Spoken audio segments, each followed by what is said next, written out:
بسم اللہ الرحمن الرحیم۔ السلام علیکم، میں منیر شاکر۔ بات کرنی ہے دین اسلام پر۔ مختصر میں آپ کو بتا دیتا ہوں میرے ذہن میں جو بات آئی۔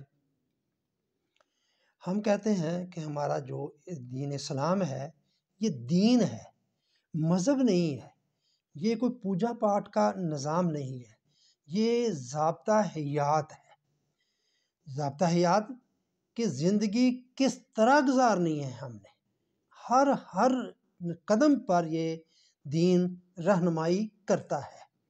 تو ہمارے پاس قرآن ہے، وہ بتاتا ہے ہمیں سب کچھ۔ وہ قرآن جس کی حفاظت اللہ تعالیٰ نے اپنے ذمہ لی ہوئی ہے، اور وہ جس طرح نبی اکرم صلی اللہ علیہ وآلہ وسلم پر نازل ہوا اسی صورت اسی طرح ہی یہ ہمارے پاس آج ہمارے ہاتھوں میں ہے، اور اسی طرح ہی یہ قیامت تک رہے گا۔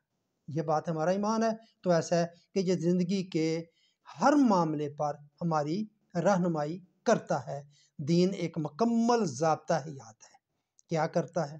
یہ ہمیں سیاسیات اس پر بھی رہنمائی کرتا ہے، معاشیات معاش رزق اس پر بھی رہنمائی کرتا ہے، معاشرت رہن سہن تہذیب تمدن جو رہنا سہنا ہمارا گھر میں کس طرح رہنا یہ رہنمائی کرتا ہے، گلی محلے میں کس طرح رہنا ہے، لوگوں کے ساتھ معاملات ہم نے کس طرح کرنے ہیں، یہ انصاف عدل اس کی تلقین بھی کرتا ہے، اس پر رہنمائی بھی کرتا ہے کہ یہ تم نے کرنی ہے۔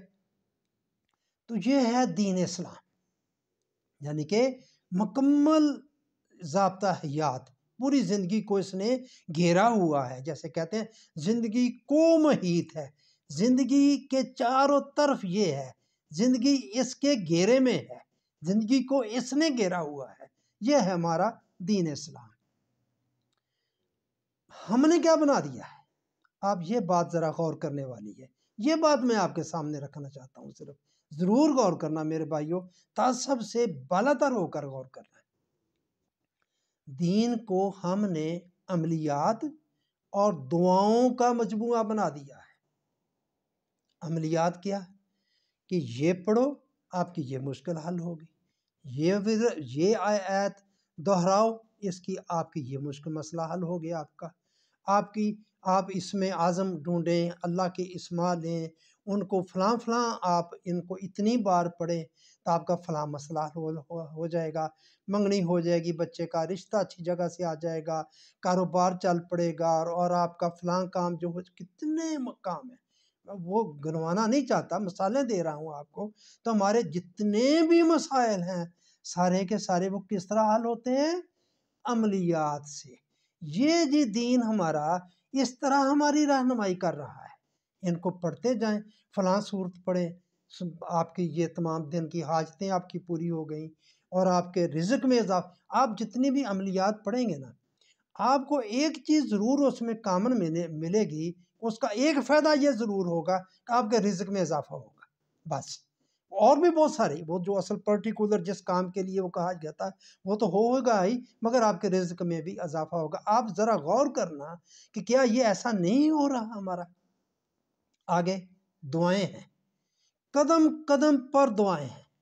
آپ نے یہ دایاں قدم اٹھانا تو یہ، تو بایاں تو یہ، تو لیٹرین میں جانا یہ، تو کھڑے ہونا یہ، تو بیٹھنا تو یہ، اور شلوار پہننی ہے یہ، قمیض پہننی یہ، شیشہ دیکھنا یہ، کنگھی کرنی یہ، ٹوپی پہننی یہ، جو بھی آپ کر لیں۔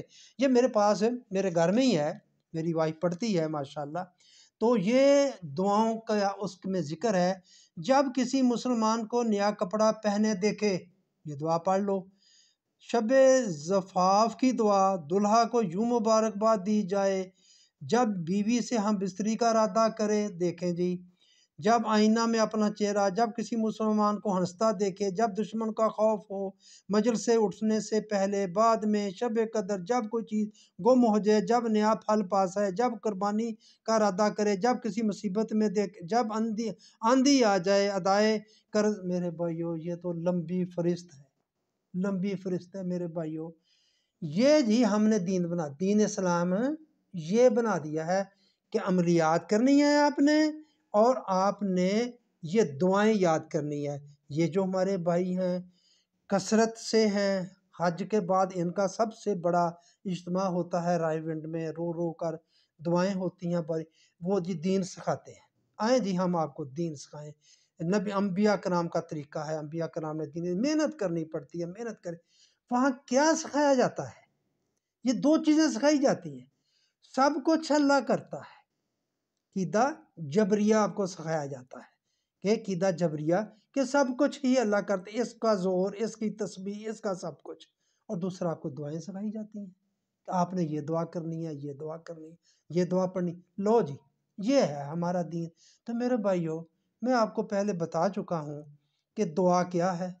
دعا ایک آرزو ہے، ارادہ ہے، تمنا ہے، آپ کی خواہش ہے جو کسی کام کرنے سے پہلے آپ کے دل میں پیدا ہوتی ہے۔ تو آگے جو کام ہے وہ کام اس کے جو لوازمات ہیں، جو تقاضے ہیں اللہ نے رکھے ہوئے ہیں، اس کے بغیر وہ ہو نہیں سکتا۔ جس طرح چیزوں کی خصوصیات ہیں اللہ تعالیٰ نے رکھی ہوئی، جنہیں وہ قدریں کہتا ہے، وہ قدریں ہیں اصل میں، وہ ان کو جب تک آپ پورا نہیں کریں گے وہ کام نہیں ہوگا۔ کیسے ہو جائے گا؟ آپ نے گھر بنانا ہے، اس کی کوئی قدریں ہیں، اس کے لوازمات ہیں، تقاضے ہیں، وہ پورے کریں گے۔ کاروبار کرنا ہے، گھر بنانا ہے، آپ نے منگنی کرنی ہے بچے کی، رشتہ ڈھونڈنا، جو اس کے تقاضے ہیں وہ آپ کو پورے کرنے پڑیں گے، اپنی عقل سوجھ بوجھ کے مطابق جو کچھ ہے وہ کرنے پڑیں گے۔ تو اس طرح یہ چیز ہے۔ دعائیں جس کی طرف ہم لگ پڑے ہیں، چل پڑے ہیں، تو میرے بھائیو یہ تو بالکل عجیب طرف چل پڑے ہیں، بالکل غلط راستے کی طرف چل پڑے۔ میں دعاؤں پر تفصیل سے آگے بھی بات کروں، مختصر میں آپ کو بنیادی چیز آپ کو بتا دی ہے کہ دعا ہے چیز کیا ہے۔ یہ چیز ہے، اتنی تمنا، آرزو، خواہش ہے آپ کی جو آپ کے دل میں کسی کام کرنے سے پہلے پیدا ہوتی ہے۔ تو پھر بندہ کہہ دیتا ہے اللہ تعالیٰ میری مدد کر، چلے کہہ دیں۔ لیکن جو سب کچھ یہ جس طرح ہم چل پڑے ہیں، جس طرح یہ جو کچھ ہے، تو میرے بھائیو یہ سوائے گمراہی کے اور کچھ بھی نہیں ہے، اور کچھ بھی نہیں ہے۔ یہ عجیب سا ہی ہم نے ایک عقیدہ بنا لیا ہے۔ تو میں سر دست آپ کو یہی بتانا چاہتا تھا، آپ کے سامنے رکھنا چاہتا تھا۔ آپ کے اگر میری بات غلط ہے تو آپ کہہ دیں غلط ہے، آپ بتا دیں کہ ہمارا دین اسلام جسے ہم مکمل ضابطہ حیات کہتے ہیں، کیا یہاں اتنا محدود نہیں کر دیا؟ عملیات اور دعائیں، بس جو جتنا زیادہ کر لے، یہ کرتا جائے، وہ اتنا زیادہ دیندار بن جاتا ہے۔ تو میرے بھائیو یہ میں نے آپ کو بات بتانی تھی، آپ بات سمجھ جائیں، ان سے نکل آئیں اور صحیح رستے کی طرف کوشش کریں، ڈھونڈیں، کوئی صحیح بندہ مل جائے۔ قرآن آپ کے پاس ہے، اس کو پڑھنے کی، سمجھنے کی کوشش کریں، کیونکہ ان کے ترجمے بھی انہی لوگوں نے، انہی عقائد رکھنے والے لوگوں نے کیے۔ مجھے افسوس یہ ہے کہ یہ سادہ دل بندے کدھر جائیں، خدا بندہ یہ تیرے سادہ دل بندے کدھر جائیں، یہ سلطانی بھی عیاری، درویشی بھی عیاری۔ تو یہ بڑا مشکل دور وقت آ گیا ہے، اس میں حق سچ کو ڈھونڈنا بہت مشکل ہے، لیکن یہ کرنا پڑے گا۔ یہ آپ کو کچھ جواز فراہم نہیں کر سکیں گے روز محشر کہ مجھے فلاں مولوی نے یہ کہہ دیا تھا یا فلاں نے کہہ دیا تھا اس لیے میں اس پر چل رہا ہوں۔ نہیں، یہ بات نہیں ہوگی، آپ کو خود جواب دینا پڑے گا۔ تو آپ اس کے لیے کوشش کریں، آپ دیکھیں آپ کس رستے پر چل رہے ہیں، تو خدا رہا اس سے واپس مڑے، آپ پیچھے آئیں۔ تو بس یہی میں نے آپ سے التماس کرنی تھی، تو بس آپ باقی خیال کریں، میرے مددگار بن جائیں۔